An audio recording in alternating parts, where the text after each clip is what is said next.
Hello, ഏവർക്കും പുതിയ വീഡിയോയിലോട്ട് സ്വാഗതം. അപ്പം നമ്മൾ ഇന്ന് ചെയ്യാൻ പോകുന്നതെന്ന് വെച്ച് കഴിഞ്ഞാൽ നിങ്ങൾക്ക് അതും ഏത് പ്രായത്തിലുള്ള ആൾക്കാർക്കും വീട്ടിൽ ഫോളോ ചെയ്യാൻ പറ്റിയ കുറച്ച് സ്ട്രെച്ചിങ് എക്സസൈസുകളാണ്. ഇത് നിങ്ങൾക്ക് രാവിലെയോ വൈകുന്നേരമോ എപ്പോഴാണെന്ന് വെച്ച് കഴിഞ്ഞാൽ നിങ്ങൾക്ക് ഫോളോ ചെയ്യാം. നിങ്ങളിപ്പം എന്നും ചെയ്തു കഴിഞ്ഞാൽ അത്രയ്ക്കും ബെനിഫിറ്റ് ആണ് ഈ സ്ട്രെച്ചിങ്ങുകൾ കൊണ്ട് നിങ്ങൾക്ക് കിട്ടുന്നത്. നിങ്ങളുടെ ബോഡി പോസ്ചർ മെച്ചപ്പെടുത്തുവാനും നിങ്ങളുടെ ശരീരത്തിന് ഫുൾ ജോയിൻസിനൊക്കെ ആക്ടിവേഷൻ ഉണ്ടാക്കിയെടുക്കാനും ഒക്കെ സഹായിക്കുന്ന സ്ട്രെച്ചിങ്ങുകളാണ്. അപ്പം കൂടുതൽ വലിച്ചിട്ടില്ല, നമുക്ക് നേരെ സ്ട്രെച്ചിങ്ങുകൾ ഏതൊക്കെയാണെന്ന് നോക്കാം. നമുക്ക് നോക്കാം എങ്ങനെയാണ് ചെയ്യേണ്ടതെന്നുള്ളത്. അപ്പം ആദ്യത്തെ സ്ട്രെച്ചിങ് എന്ന് പറഞ്ഞാൽ നിങ്ങൾ ഒരു തലയണ എടുത്ത് ഇതിനൊക്കെ ഫ്ലോറിൽ വെക്കാം. ഓക്കെ, നിങ്ങൾ ഫ്ലോറിൽ മുട്ട് കുത്തി ചെയ്യേണ്ട. ഓക്കെ, നമുക്ക് ചിലപ്പോൾ മുട്ട് വേദനയൊക്കെ ഉണ്ടാവാനുള്ള സാധ്യതയുണ്ട്. അതിൽ തലയണ അല്ലെന്നുണ്ടെങ്കിൽ നിങ്ങൾക്ക് കട്ടിയുള്ള ഏതെങ്കിലും ഷീറ്റോ എന്തെങ്കിലും വിരിച്ചിട്ടും ഇത് ചെയ്യാവുന്നതാണ്. ഓക്കെ, ഇതേ കണക്ക് നിങ്ങൾ ഈ ഒരു പൊസിഷനിലോട്ട് വരിക, ഇതേ കണക്ക് ഇരിക്കുക, കാലിന് മുട്ടുകൾ ഇതേ കണക്ക് മടക്കി ഇതേ കണക്ക് ഇരിക്കുക. അതിനുശേഷം നിങ്ങളുടെ കൈകൾ ഇതേ കണക്ക് മുമ്പോട്ട് കൊണ്ടുപോയിട്ട് മാക്സിമം നിങ്ങളെ കൊണ്ട് പറ്റുന്ന ആ ഒരു ഇടത്തോളം നിങ്ങൾക്ക് കൊണ്ടുപോവാം. ഓക്കെ, അതിനുശേഷം നിങ്ങൾക്ക് ഇതേപോലെ സ്ട്രെച്ച് ചെയ്ത് പിടിക്കാം. അപ്പം എല്ലാ സ്ട്രെച്ചിങ്ങുകളും നിങ്ങൾ ഒരു 20 സെക്കൻഡെങ്കിലും വെച്ച് ഹോൾഡ് ചെയ്യാനായിട്ട് പ്രത്യേകം ശ്രദ്ധിക്കുക. ഇത് വളരെ നല്ല ഒരു സ്ട്രെച്ചിങ് ആണ്. നിങ്ങളുടെ lower back, upper back, shoulder മസിലൊക്കെ നല്ല രീതിയിൽ സ്ട്രെച്ച് ആവും. ഓക്കെ, അപ്പം ഇതേപോലെ നിങ്ങളുടെ ബോഡി പോസ്ചർ മെച്ചപ്പെടുത്തുവാനായിട്ട് നിങ്ങളെ നല്ല രീതിയിൽ സഹായിക്കുന്ന ഒരു സ്ട്രെച്ചിങ് ആണിത്.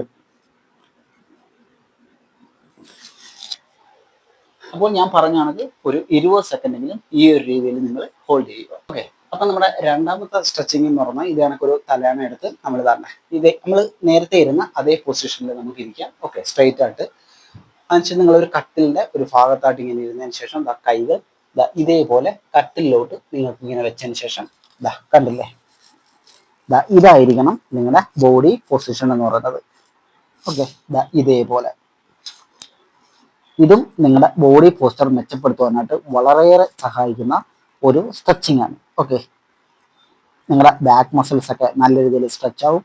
അതേപോലെ നിങ്ങളുടെ ഷോൾഡർ, നിങ്ങളുടെ കൈകളൊക്കെ നല്ല രീതിയിൽ സ്ട്രെച്ച് ആക്കാൻ സഹായിക്കുന്ന ഒരു എക്സസൈസ് ആണിത്. ഓക്കെ, അപ്പം ഇതൊരു 20 സെക്കൻഡ് നിങ്ങൾ ഇങ്ങനെ ഹോൾഡ് ചെയ്യുക. ഇനി നമ്മുടെ മൂന്നാമത്തെ സ്ട്രെച്ചിങ് എന്ന് പറയുന്നത് ഇതേ കണക്ക്. ഓക്കെ, ഈ ഒരു പൊസിഷനിൽ വരിക. അതിനുശേഷം നിങ്ങൾക്ക് ഇതേപോലെ കണ്ടില്ലേ, ഞാനിപ്പം ഈ ഇരിക്കുന്ന ഈ ഒരു പൊസിഷനിലോട്ട് നിങ്ങൾക്ക് വരാവുന്നതാണ്. ഓക്കെ, അതിനുശേഷം നിങ്ങൾ എന്താണ് ചെയ്യേണ്ടതെന്ന് വെച്ച് കഴിഞ്ഞാൽ നിങ്ങളുടെ ഒരു കാല് സ്ട്രെയിറ്റ് ആയിട്ട് ഇതേപോലെ ബാക്കിലോട്ട് ഉയർത്തുക. ഇതേപോലെ ബാക്കിലോട്ട് ഉയർത്തുക. അതിനനുസരിച്ച് നിങ്ങളുടെ ഓപ്പോസിറ്റ് കൈ ഫ്രണ്ടിലോട്ട്, കണ്ടില്ലേ, ഇതേപോലെ നിങ്ങൾ ഒരു 15 സെക്കൻഡെങ്കിലും ഈ രീതിയിൽ തന്നെ ഹോൾഡ് ചെയ്യുക. നിങ്ങളുടെ ലോവർ ബാക്കിന് വളരെ നല്ല ഒരു സ്ട്രെച്ചിങ് ആണ്. അപ്പം ഈ ഒരു സ്ട്രെച്ചിങ് നമുക്ക് നടുവേദനയൊക്കെ ഉള്ളവർക്ക് വളരെയേറെ ഉപകാരപ്പെടുന്ന ഒരു സ്ട്രെച്ചിങ് കൂടിയാണ്. ഓക്കെ, നമ്മുടെ ലോവർ ബാക്ക് പെയിനൊക്കെ നല്ല ആശ്വാസം കിട്ടാൻ സഹായിക്കുന്ന ഒരു സ്ട്രെച്ചിങ് ആണിത്. അപ്പം ഇത് കണക്കുള്ള പൊസിഷനിലോട്ട് വരിക. പൊസിഷനിലോട്ട് വന്നതിന് ശേഷം നിങ്ങളുടെ ഒരു കാല് ഇതേ കണക്ക് ഉയർത്തി ഓക്കെ ഇതേപോലെ മാക്സിമം സ്ട്രെച്ച് ചെയ്യുക. ഗുഡ്.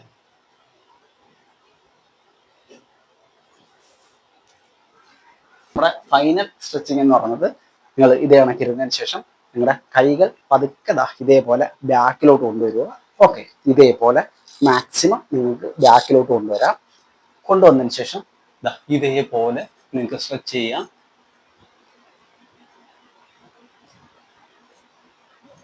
ഇരുപത് സെക്കൻഡെങ്കിലും നിങ്ങളിങ്ങനെ ഹോൾഡ് ചെയ്യുക.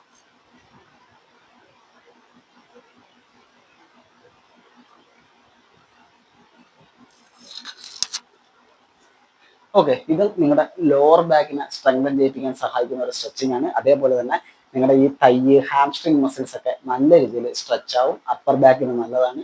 നിങ്ങളുടെ ഈ നെക്കിന് വളരെ നല്ല ഒരു സ്ട്രെച്ചിങ് ആണ്. അപ്പം ഈ 4 സ്ട്രെച്ചിങ്ങുകൾ നിങ്ങൾ വീട്ടിലൊന്ന് ഫോളോ ചെയ്ത് നോക്കുക. നിങ്ങൾക്ക് ഒന്ന് ശ്രമിച്ചു നോക്കുക. ഓക്കെ, നമുക്ക് ആദ്യ സമയത്തൊക്കെ ചിലപ്പോൾ ബാലൻസ് ഒക്കെ കിട്ടാനൊക്കെ അല്പം ബുദ്ധിമുട്ട് വരും. പക്ഷെ നിങ്ങൾ പതിയെ പതിയെ ട്രൈ ചെയ്ത് കഴിഞ്ഞാൽ നിങ്ങൾക്ക് തീർച്ചയായിട്ടും ഈ സ്ട്രെച്ചിങ്ങുകൾ ചെയ്യാൻ പറ്റുന്നതായിരിക്കും. ഓക്കെ, അപ്പം വീഡിയോ ഇഷ്ടമെങ്കിൽ ലൈക്ക് ചെയ്യാൻ മറന്നു പോകരുത്. അടുത്ത വീഡിയോ കാണുന്നത്. ബൈ.